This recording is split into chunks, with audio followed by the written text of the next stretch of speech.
여러분은 언제 외로움을 느낍니까? 언제요?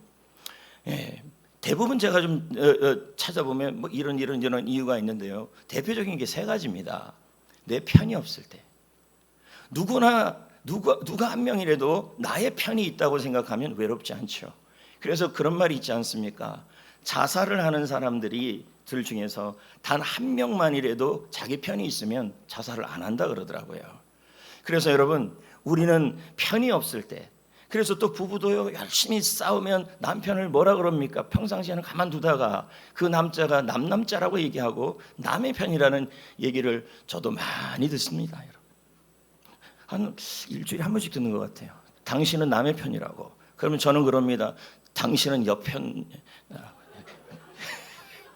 남의 편이래요. 남의 편. 우리 남자분들 다 한 번씩 들어보셨죠? 제가 이제 가르쳐 줬으니까 아내분들 다 그렇게 한 번씩 화날 때마다 한 번씩 불러보시길 바랍니다. 여러분, 또 언제 또 우리가 외로움을 느끼냐면 나는 중요하지 않다. 그러니까 어떤 모임에서 어떤 단체에서 나는 보잘것없다. 나는 아무것도 아니다.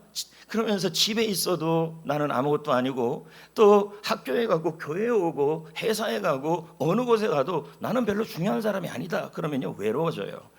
거기다가 내가 없어도 몰라요. 예를 들어 이런 거죠. 예를 들어 제가 이제 노예 모임이 갔는데 제가 안 왔어요. 안 왔는데 아무도 몰라. 그 저는 또 이런 마음을 갖고 있는 거예요. 누구라도 한 명 전화라도 오면 참 좋겠다. 목사님 중에서 목사님 왜 안 와요? 어디 아파요? 이렇게 했는데 누구도 전화를 안 해요. 그러면 이런 마음이 드는 거죠. 노예에서 내 편은 없구나. 나는 외롭다. 이런 생각이 드는 겁니다. 지난 몇 주 전인가 제가 좀 아파가지고 있는데 저 세인교회 이은준 목사님이라고 있어요. 야, 그분이 정말 에스트로겐이 흐르는 것 같아요. 전화를 저한테 하면서 몇 번을 물어보더라고요. 권 목사님 괜찮냐고. 내가 그 모습을 보면서 밥 많이 사주는 사람이 편이 아니다는 생각이 들었어요. 예, 이은준 목사님이 편이었어요. 제가 보니까. 예. 자, 외로움은 두 종류가 있습니다. 어떤 외로움이냐면 사람이 너무 많은데 내 편이 없어서 오는 외로움이 있고, 또 이런 외로움도 있어요. 처음부터 내 곁에 아무도 없어요. 그와 같이 내 곁에 처음부터 아무도 없는 그런 외로움이 있다라는 거예요. 근데 제가 왜 자꾸 이 외로움 얘기를 하냐면, 오늘 우리가 읽은 본문에 등장하는 그 사람이 어떤 사람이냐면 이런 사람이에요. 사람들 틈에 섞여 있었어요. 사람들이 주위에 많았어요. 근데 이 사람은 어떤 사람이냐면 말을 잘 못해요. 그리고 잘 듣지를 못해요. 그럼 소통이 안 되잖아요. 사람들은 주위에 많아도 소통이 안 되고 대화가 안 되니까 사람들은 의뢰 이 사람을 향해 말합니다. 아유, 저 말도 안 통하는 사람, 저 듣지도 못하는 사람 하면서 이 사람을 소외를 시켰다는 겁니다. 그러니까 이 사람이 외로워지는 거죠. 그래서 오늘 제가 이 사람을 보면서 우리 역시도 이 사람처럼 외로움의 모습이 있지만, 오늘 예수님께서 이 사람을 어떻게 만나주시고 또 어떻게 해주시고, 그래서 어떻게 기적을 이루어주시는지를 보겠다는 겁니다.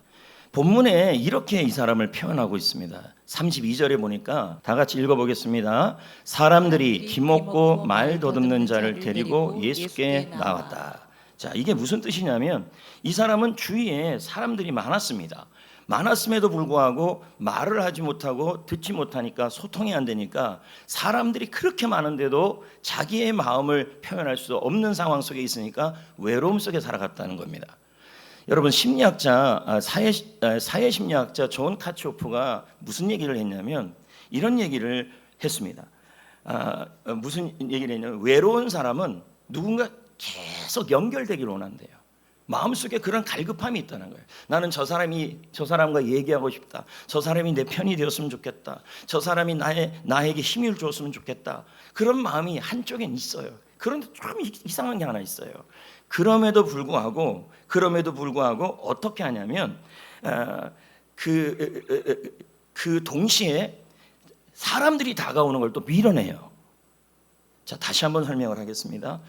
누군가 외로우니까 누군가와 내가 가까워지기를 원하고 그 사람이 나의 편이 되기를 원하는데, 또 한 가지는 뭐냐면 동시에 사람을 밀어내요. 가까이 오면 겁을 내요.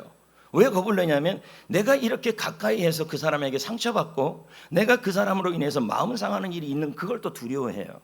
그러니까 결국은 뭐냐면 사람을 원하지만 사람을 가까이 할 수가 없는 거죠. 그래서 존 카치오프는 뭐라 그러냐면 이 외로움이 시작될 때에 외로움의 악순환이 일어난다는 거예요. 자, 제가 보여드리겠습니다. 자, 사람들과 연결되길 원해요. 근데 동시에 무서워요. 왜요? 또 가면 저 사람이 나에게 상처 주고, 왜? 나는 사람들에게 상처를 너무 많이 받아가지고 사람들이 내 곁에 오는 내 곁에 와서 상처받는 것이 너무 싫어요. 그러니까 자기는 사람들을 원하지만 사람들을 밀어내요. 그러니까 또 혼자가 되는 거예요. 이런 상황을 우리는 뭐라 그러냐면 외로움이 계속 악순환이 되는 겁니다. 자, 여러분, 이런 상황을 주 예수님은 끊어주시는 줄 믿습니다. 할렐루야. 여러분, 외롭지 않은 사람이 어디 있겠습니까? 또 그중에 요즘은 나는 하나도 안 외로워요. 여러분, 제가 예언하겠습니다. 조만간 외로워질 겁니다. 왠지 아십니까? 사람은요 반드시 외로움과 함께 살게 돼 있어요. 그러면 사람들이 혼자라고 느낄 때가 언젠가, 아까 제가 조금 전에 3가지 얘기를 했어요.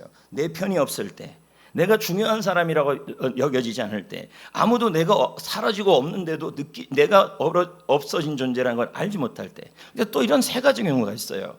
아무도 나를 이해하지 못해요. 내 마음이 이런데 남편이 이해하지 못해요. 예를 들어서 아내가 시어머니 때문에 너무 힘들어요. 근데 남편이 뭐라 그래요? 당신이 참아, 이렇게 얘기를 해요. 그러면 여러분, 그때 우리 입에서 나오는 말이 뭐예요? 남의 편이다, 이렇게 나오는 겁니다. 이해를 못 받는 거예요. 그러면 그 아내 되시는 분은 어떤 마음이 드냐면 혼자라는 마음이 드는 거예요. 예를 들어서 교회에서도 마찬가지죠. 여러분이 어떤 마음의 아픔이 있는데 그 마음을 보면서 사람들이 뭐라 하냐, 기도해. 아이고, 제일 듣기 싫어요. 차라리 이렇게 얘기하는 것이 좋죠. 내가 옆에 있어 줄게. 그게 낫지. 뭐 기도해 줄 모른다는 사람이 어디 있습니까? 금식해. 아이고, 힘듭니다. 그런 말 자체가. 또 이런 겁니다. 자신이 지금 혼자 겨우겨우 버티고 있어요. 자신의 물질적 상황, 빚을 얻고 있는 상황 버티고 있는데 옆을 둘러봐도 실질적으로 자기를 도와줄 사람들이 많이 보이질 않아요. 이때 우리는 또 혼자라고 느껴지는 거죠. 또 3번째는 뭐냐면 나는 잊힌 사람인 것 같다. 사람들이 내가 힘드는데도, 내가 지금 어려움 속에 있는데도 누구 하나 나에게 관심조차 갖지를 않아요. 이때 우리가 느끼는 것이 뭐냐면 외로움인 거예요.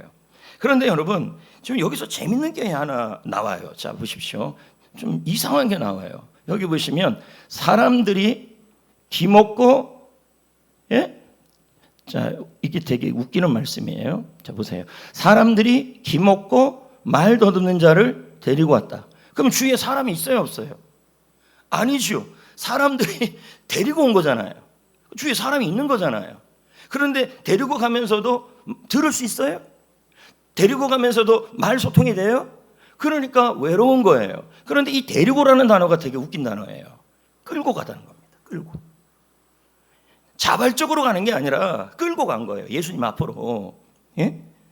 자, 그런데 예수님이 이 끌고 온, 이제 억지로 온 거죠. 왜냐하면 소통도 안 되는 상황에서 너무 외롭고 아무런 소통도 안 되고 사람들과 소통도 안 되고 억지로 이제 끌려온 거예요. 끌려왔는데 예수님이 야, 너 억지로 왜 끌려왔어? 왜 자발적으로 안 왔어? 이렇게 말하지 않으셨어요.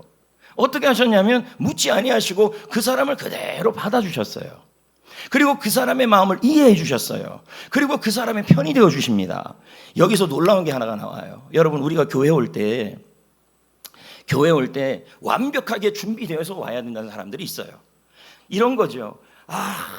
오늘 나는 자원해서 교회 왔다. 너무 감사한 일이죠. 근데 그 중에 이런 분들이 있어요.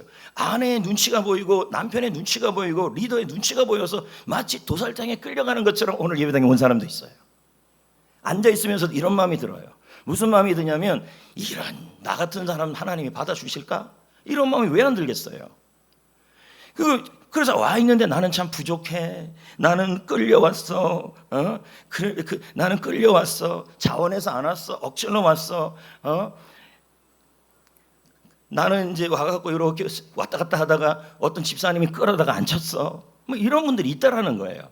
그런데 여러분, 믿음이라는 것은 완벽하게 준비되어서 나오는 것이 아니라 여러분, 억지로 오든지 끌려오든지 주님 앞에 나오시면 됩니다.